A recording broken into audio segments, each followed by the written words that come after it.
Hi dears, welcome back. ഇന്ന് നമ്മൾ പരിചയപ്പെടാൻ പോകുന്നത് കുറച്ച് കിച്ചൺ ടിപ്സാണ് കേട്ടോ. ഇപ്പോൾ റമദാനൊക്കെ അല്ലേ, അപ്പോൾ എല്ലാവർക്കും അറിയാം കിച്ചണിൽ ഇഫ്താറിന് മുൻപുള്ള ഒരു ടൈം എന്ന് പറയുന്നത് ഭയങ്കര ബിസി ആയിട്ടുള്ളൊരു ടൈമായിരിക്കും. അപ്പോൾ കുറച്ച് കാര്യങ്ങൾ മുൻകൂട്ടി ഒരുക്കി വെക്കുകയാണെന്നുണ്ടെങ്കിൽ ഈ ഒരു ടൈം നമുക്ക് വളരെ ഈസി ആയിട്ട് ഹാൻഡിൽ ചെയ്യാൻ പറ്റും. അങ്ങനെയുള്ള കുറച്ച് സിമ്പിളായിട്ടുള്ള മുൻകൂട്ടി തയ്യാറാക്കി വെക്കാൻ പറ്റുന്ന കുറച്ച് കാര്യങ്ങളാണ് ഇവിടെ നിങ്ങളുമായിട്ട് ഇന്ന് ഷെയർ ചെയ്യുന്നത്.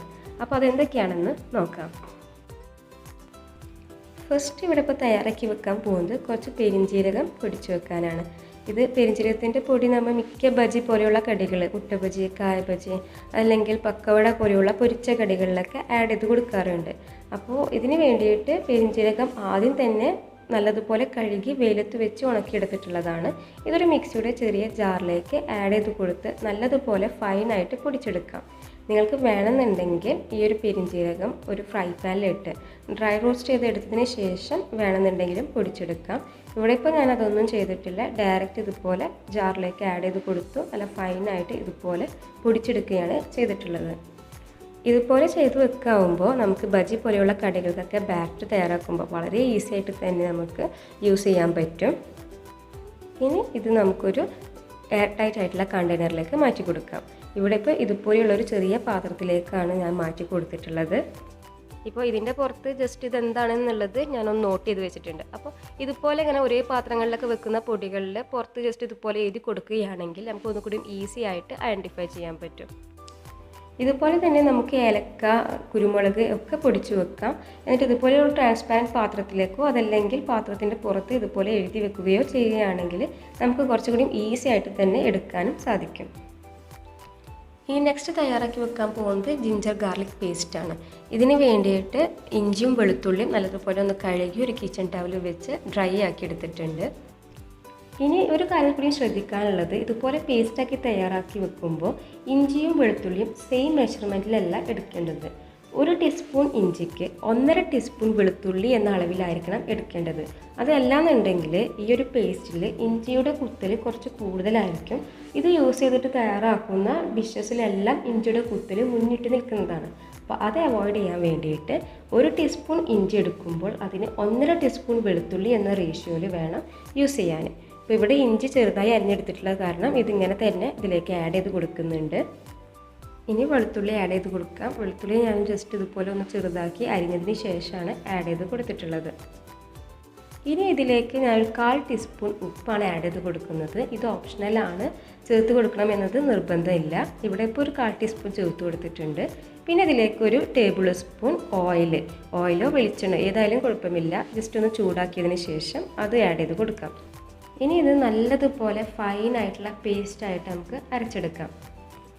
ഇവിടെ ഇപ്പോൾ ഇത് നല്ലതുപോലെ അരച്ചെടുത്തിട്ടുണ്ട്. നിങ്ങൾക്ക് അരച്ചെടുക്കുമ്പോൾ ബുദ്ധിമുട്ടുണ്ട് എന്നുണ്ടെങ്കിൽ ഒരു ഇത്തിരി വെള്ളം ആഡ് ചെയ്തിട്ട് അരച്ചെടുക്കാം കേട്ടോ. ഇനി ഈ ഒരു പേസ്റ്റ് നല്ല എയർടൈറ്റ് ആയിട്ടുള്ള കണ്ടെയ്നറിലേക്ക് മാറ്റി കൊടുക്കാം.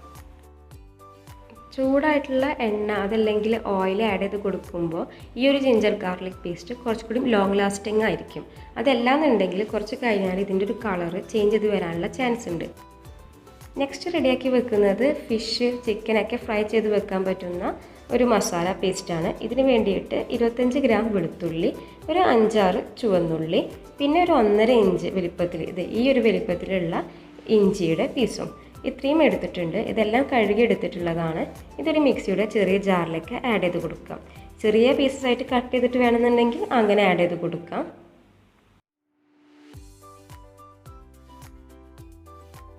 ഇനി ഇതിലേക്ക് 1 ടേബിൾ സ്പൂൺ മഞ്ഞൾപ്പൊടി ആഡ് ചെയ്ത് കൊടുക്കാം.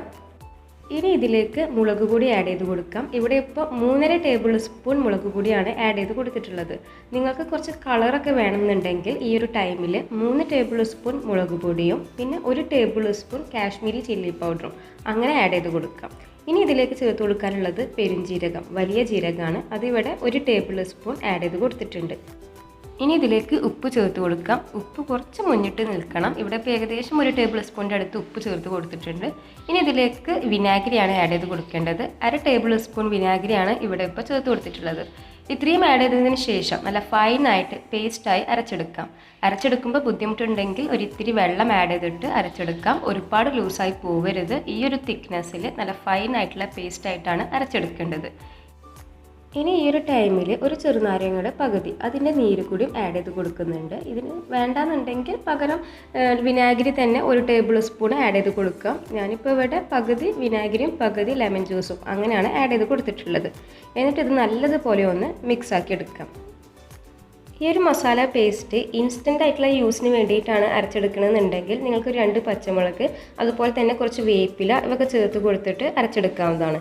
പക്ഷേ ലോങ് ടൈം ആയിട്ടുള്ള യൂസിന് വേണ്ടിയിട്ട് അരച്ചെടുക്കുമ്പോൾ അത് ചേർത്ത് കൊടുക്കാതിരിക്കുന്നതാണ് നല്ലത്. കാരണം കുറച്ച് കഴിഞ്ഞാൽ ഒരു വഴുവഴുപ്പ് ഫീൽ ചെയ്യും. ഇനി ഇതൊരു പാത്രത്തിലേക്ക് മാറ്റി കൊടുക്കാം. ഇതിപ്പോൾ കംപ്ലീറ്റ് ഈ ഒരു ജാറിലേക്ക് മാറ്റിയിട്ടുണ്ട്. ഇനി ഇത് നല്ലതുപോലെ ഫ്രിഡ്ജിൽ എയർ ടൈറ്റ് ആയിട്ട് സൂക്ഷിക്കുകയാണെങ്കിൽ 1 മാസത്തോളം ഒട്ടും കേടുവരാതെ തന്നെ നമുക്ക് കീപ്പ് ചെയ്യാൻ പറ്റും. ഇനി ഇത് യൂസ് ചെയ്തിട്ട് മാരിനേറ്റ് ചെയ്യുന്ന ടൈമിൽ കുറച്ച് വെളിച്ചെണ്ണയും അതുപോലെ തന്നെ വേപ്പിലയും ചേർത്ത് കൊടുത്ത് മാരിനേറ്റ് ചെയ്തെടുക്കുകയാണെങ്കിൽ നല്ല ടേസ്റ്റി ആയിട്ടുള്ള ചിക്കൻ ഫ്രൈയും ഫിഷ് ഫ്രൈയും റെഡിയാക്കാം. ചിക്കനൊക്കെ മാരിനേറ്റ് ചെയ്തെടുക്കുമ്പോൾ കുറച്ച് ഗരം മസാല കൂടി ആഡ് ചെയ്ത് കൊടുക്കുകയാണെങ്കിൽ കുറച്ചുകൂടിയും ടേസ്റ്റി ആയിരിക്കും. അതിപ്പോൾ നിങ്ങൾക്ക് ഒരു മസാല പേസ്റ്റ് ആക്കി എടുക്കുമ്പോൾ തന്നെ 1 ടേബിൾ സ്പൂൺ ഗരം മസാല പൗഡറും ആഡ് ചെയ്തിട്ട് അരച്ചെടുക്കാവുന്നതാണ്. ഞാനിപ്പോൾ ഇത് ഫിഷിനും ചിക്കനും വേണ്ടി കോമൺ ആയിട്ട് അരച്ചെടുത്തിട്ടുള്ള കാരണമാണ് ഗരം മസാല കൂടി ചേർത്ത് കൊടുക്കാതിരുന്നത്. ഇനി ഇത് ഫ്രിഡ്ജിൽ സൂക്ഷിച്ചാൽ മതിയാവും. ഫ്രീസറിൽ വെക്കേണ്ട ആവശ്യമില്ല.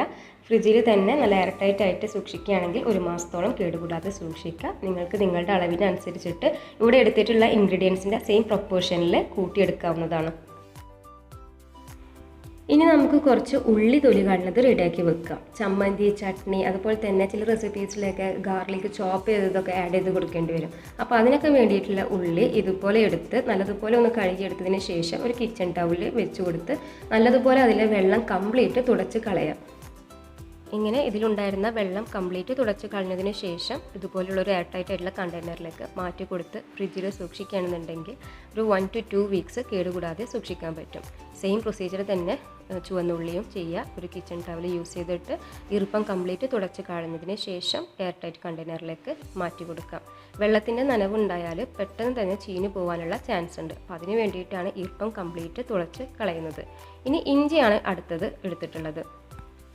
ഇതിൻ്റെ തോല് കളഞ്ഞ് ചെറിയ പീസസ് ആയിട്ട് ഇവിടെ കട്ട് ചെയ്തെടുത്തിട്ടുള്ളതാണ്.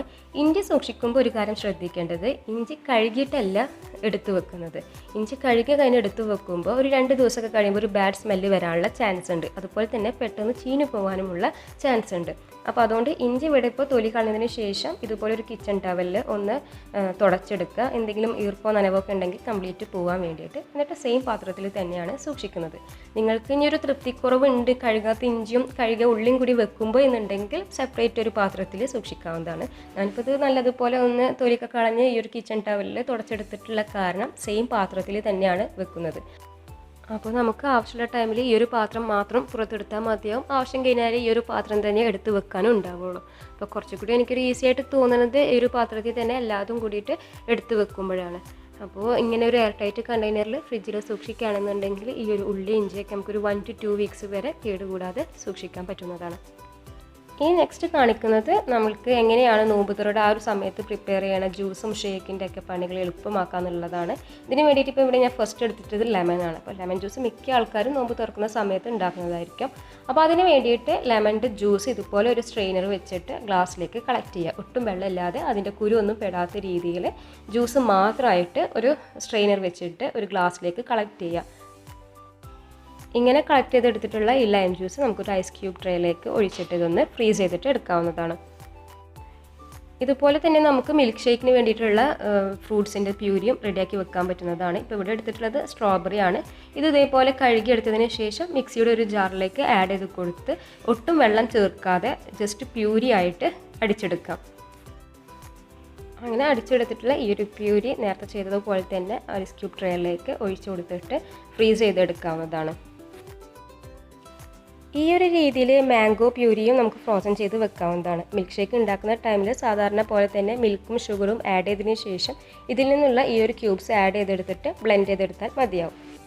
നെക്സ്റ്റ് ആഡ് ചെയ്ത് കൊടുക്കുന്നത് ഫ്രഷ് ആയിട്ട് അടിച്ചെടുത്തിട്ടുള്ള ഓറഞ്ച് ജ്യൂസാണ്. കുരു പെടാതെ വേണം അടിച്ചെടുക്കാൻ. അത് ഇതുപോലെ തന്നെ ഫ്രോസൺ ചെയ്തിട്ട് യൂസ് ചെയ്യാവുന്നതാണ്. ഇതുപോലെ ഫ്രോസൺ ചെയ്തെടുക്കുന്ന ഈ ഒരു ക്യൂബ്സ് ഒരു 3 to 4 ഡേയ്സിൻ്റെ ഉള്ളിൽ യൂസ് ചെയ്യുന്നതായിരിക്കും ബെറ്റർ. പ്രത്യേകിച്ച് ലെമണിൻ്റെയും ഓറഞ്ചിൻ്റെയും. അതല്ലാന്നുണ്ടെങ്കിൽ കൂടുതലിരിക്കുമ്പോൾ ചെറുതായിട്ടൊരു ബിറ്റർ ടേസ്റ്റ് വരാനുള്ള ചാൻസ് ഉണ്ട് കേട്ടോ. നെക്സ്റ്റ് റെഡിയാക്കി വെക്കാൻ വേണ്ടിയിട്ട് പോകുന്നത് ബ്രെഡ് ക്രംസ് ആണ്. അതിന് വേണ്ടിയിട്ട് ഒരു പാനിൽ ഇതുപോലെ ബ്രെഡ് സ്ലൈസസ് വെച്ച് കൊടുത്ത് രണ്ട് സൈഡും ജസ്റ്റ് ഒന്ന് ടോസ്റ്റ് ചെയ്തെടുക്കാം. ഒരുപാട് മുരിഞ്ഞു പോകേണ്ട ആവശ്യമില്ല. രണ്ട് സൈഡും ഇതുപോലെ ഒന്ന് തിരിച്ചു മറിച്ചിട്ട് ഒന്ന് ചൂടാക്കി എടുത്താൽ മതിയാവും. എന്നിട്ട് ഇതൊരു പാത്രത്തിലേക്ക് മാറ്റി കൊടുക്കാം. ഇനി ഈ ഒരു ബ്രെഡ് സ്ലൈസസിനെ ചെറിയ പീസസ് ആയിട്ട് കട്ട് ചെയ്തെടുക്കാം. മിക്സിയുടെ ചെറിയ ജാറിലേക്ക് ഒന്ന് ഒതുങ്ങി കിട്ടാൻ വേണ്ടിയിട്ടാണ് ഇതുപോലെ ഒന്ന് കട്ട് ചെയ്തെടുക്കുന്നത്. ഇവിടെ ഇപ്പോൾ ചെറിയൊരു അളവിലാണ് കേട്ടോ ബ്രെഡ് ക്രംസ് ഒക്കെ പൊടിച്ചെടുക്കുന്നത് കാണിക്കുന്നത്. നിങ്ങൾക്ക് എത്രയാണോ വേണ്ടത് അത്രയധികം ബ്രെഡ് സ്ലൈസസ് എടുത്തിട്ട് ഇതുപോലെ തന്നെ ചെയ്യാവുന്നതാണ്. ഇങ്ങനെ വെട്ടിയെടുത്തിട്ടുള്ള ബ്രെഡിൻ്റെ സ്ലൈസുകൾ ഈ ഒരു മിക്സിയുടെ ചെറിയ ജാറിലേക്ക് ആഡ് ചെയ്ത് കൊടുത്ത് ഇതുപോലെ നല്ല ഫൈനായിട്ട് പൊടിച്ചെടുക്കാം. ഇങ്ങനെ പൊടിച്ചെടുത്തിട്ടുള്ള ബ്രെഡ് ക്രംസ് ഒരു ചൂടായിട്ടുള്ള പാനിലേക്ക് ആഡ് ചെയ്ത് കൊടുക്കാം. എന്നിട്ട് കണ്ടിന്യൂസ് ആയിട്ട് ഇളക്കിക്കൊണ്ട് ഈ ബ്രെഡ് ക്രംസിനെ ഒന്ന് ചൂടാക്കി എടുക്കണം. ഒരുപാട് നേരം ഒന്നിട്ടിട്ട് വറുത്തെടുക്കേണ്ട ആവശ്യമില്ല. കുറച്ച് നേരം മതിയാവും. ബ്രെഡിൻ്റെ ഒരു നനവ് ഉണ്ടായിരിക്കും. ആ നനവ് ഒന്ന് പോയി കിട്ടാൻ വേണ്ടിയിട്ടാണ്. ലോ ഫ്ലെയിമിലിട്ടിട്ട് വേണം ചെയ്യാൻ. അതല്ലാന്നുണ്ടെങ്കിൽ ബ്രെഡ് ക്രംസ് പെട്ടെന്ന് തന്നെ കരിഞ്ഞു പോകുള്ളൂ. ജസ്റ്റ് എല്ലാവരും ഒന്നിങ്ങനെ ചൂടായിട്ട് ഇതിൻ്റെ ആ ഒരു നനവ് പോയെന്ന് കാണുമ്പോൾ നമുക്കിതൊരു പാത്രത്തിലേക്ക് മാറ്റി ഈ ഒരു ബ്രെഡ് ക്രംസ് കംപ്ലീറ്റ് ചൂടാറിയതിന് ശേഷം എയർ ടൈറ്റ് ആയിട്ടുള്ള കണ്ടെയ്നറിലേക്ക് മാറ്റി വെക്കാം. ഇതൊരു 3 ആഴ്ച വരെയൊക്കെ നമുക്ക് കേടുകൂടാതെ സൂക്ഷിക്കാൻ പറ്റും. ഇനി നിങ്ങൾക്ക് അറിയുന്ന കാര്യങ്ങൾ തന്നെയായിരിക്കും, എങ്കിലും അറിയാത്തവർക്ക് വേണ്ടി ഷെയർ ചെയ്യാണ്. പച്ചമുളക് കുറച്ചധികം നാൾ കേടുകൂടാതെ സൂക്ഷിക്കാൻ വേണ്ടിയിട്ട് പച്ചമുളകിൻ്റെ നെട്ട് ഇതുപോലെ കളഞ്ഞതിന് ശേഷം കഴുകിയെടുത്തിട്ട് അതിലെ നനവ് കംപ്ലീറ്റ് ഒരു കിച്ചൺ ടവലിൽ യൂസ് ചെയ്ത് തുടച്ചതിന് ശേഷം ഒരു പാത്രത്തിലേക്ക് മാറ്റി കൊടുത്ത് ഫ്രിഡ്ജിൽ അടച്ചു വെച്ച് സൂക്ഷിക്കുകയാണെന്നുണ്ടെങ്കിൽ നമുക്ക് കുറേ അധികം നാൾ പച്ചമുളക് കേടുകൂടാതെ സൂക്ഷിക്കാൻ വേണ്ടിയിട്ട് സാധിക്കും. ഇത് റമദാനിന് മാത്രമല്ല അല്ലാത്ത ടൈമിലും ഇതുപോലെ പച്ചമുളക് സൂക്ഷിച്ച് വെക്കാവുന്നതാണ്. അധികം ദിവസം കേടുകൂടാതെ സൂക്ഷിക്കാൻ പറ്റും. നെക്സ്റ്റ് കാണിക്കുന്നത് എങ്ങനെ മല്ലിച്ചപ്പ് കുറച്ചധികം ദിവസം ഫ്രഷ് ആയിട്ട് സൂക്ഷിക്കുക എന്നുള്ളതാണ്. ഇതിന് വേണ്ടിയിട്ട് ഒരു ഗ്ലാസ്സിൽ വളരെ കുറച്ച് വെള്ളം എടുക്കുക. അധികം വേണ്ട, വളരെ കുറച്ച് തന്നെ മതിയാവും. എന്നിട്ട് വാങ്ങിച്ചു കൊടുത്തിട്ടുള്ള ഈ ഒരു മല്ലിച്ചപ്പിൻ്റെ അടിഭാഗം കുറച്ചൊന്ന് കട്ട് ചെയ്ത് കളയാം. ഒരു 1.5 ഇഞ്ചൊക്കെ മതിയാവും. അത്ര കട്ട് ചെയ്ത് കളഞ്ഞതിന് ശേഷം ഈ ഒരു വെള്ളത്തിലേക്ക് ഈ ഒരു മല്ലിച്ചപ്പിനെ ഇറക്കി വെക്കാം. പിന്നെ നിങ്ങൾക്ക് വേണമെന്നുണ്ടെങ്കിൽ മല്ലിച്ചപ്പ് കംപ്ലീറ്റ് ഒന്ന് കഴുകി അതിലെ വെള്ളം കംപ്ലീറ്റ് ഉണങ്ങിയതിന് ശേഷം ഇതുപോലെ ചെയ്യുക. അതല്ലാന്നുണ്ടെങ്കിൽ യൂസ് ചെയ്യുന്ന ടൈമിൽ കഴുകിയാലും മതിയാവും. പിന്നെ ഇങ്ങനെ വെക്കുന്ന സമയത്ത് ഈ മല്ലിച്ചപ്പിൽ വലിയ കേട് വന്ന ഇലകളൊക്കെ ഉണ്ടെന്നുണ്ടെങ്കിൽ അത് കളഞ്ഞതിന് ശേഷം വേണം ഇങ്ങനെ വെള്ളത്തിലേക്ക് ഇറക്കി വെക്കാൻ. കണ്ടില്ലേ, ഈ ഒരു തണ്ട് ഇത്ര വെള്ളത്തിൽ മുങ്ങുന്ന രീതിയിൽ മതിയാവും വെള്ളം. ഇനി ഇതിനൊന്ന് ജസ്റ്റ് ക്ലിംഗ് ഫിലിം യൂസ് ചെയ്തിട്ട് ഒന്ന് റാപ്പ് ചെയ്ത് കൊടുക്കുന്നുണ്ട്. ഒരുപാട് ടൈറ്റിലൊന്നും റാപ്പ് ചെയ്യേണ്ട ആവശ്യമില്ല.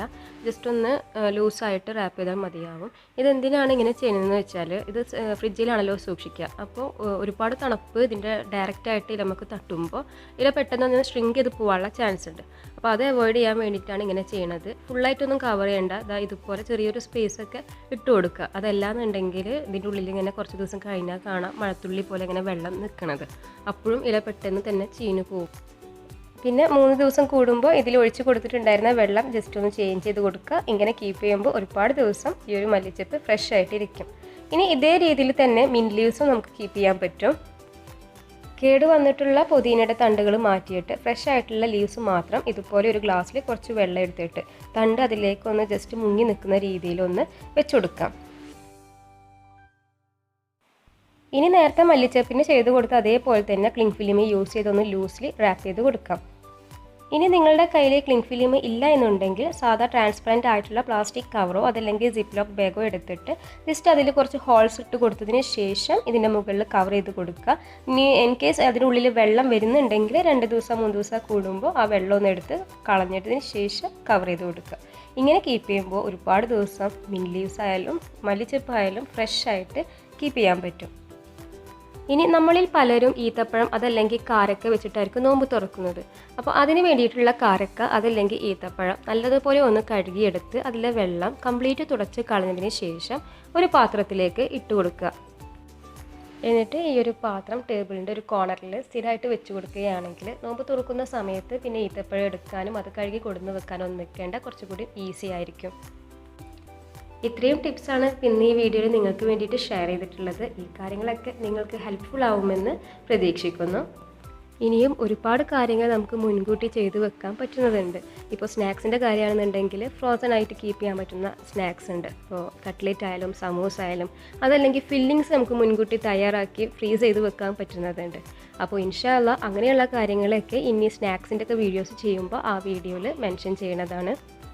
എല്ലാവർക്കും നല്ലൊരു റമദാൻ ആശംസിച്ചുകൊണ്ട് stay home, stay safe, stay healthy. Take care. Bye. Thank U.